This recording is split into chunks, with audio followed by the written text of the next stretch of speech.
Hi friends, welcome back to Raya Samayal. Raya சமையலில் வாங்க இன்றைக்கி ஒரு பூண்டு சட்னி எப்படி செய்கிறதுன்னு பார்க்கலாம். இதுக்கு ஒரு 15 மிளகாய் எடுத்துக்கோங்க. அதுக்கு 3 முழு பூண்டு எடுத்துக்கோங்க. ரெண்டுமே எண்ணெயில் போட்டு நல்லா வதக்கிக்கோங்க. பூண்டை தோல் உரிக்காமல் எடுத்துக்கோங்க, அப்போ தான் நல்லா டேஸ்ட்டாக இருக்கும்.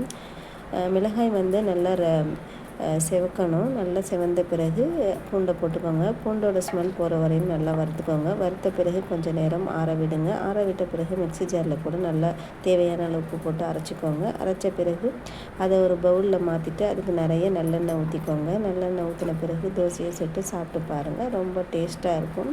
ஒரு தோசை சாப்பிட்றவங்க கூட 3 தோசை அளவுக்கு சாப்பிடுவாங்க. இது குழந்தைகளுக்கும் பெரியவர்களுக்கும் ரொம்ப பிடிக்கும்.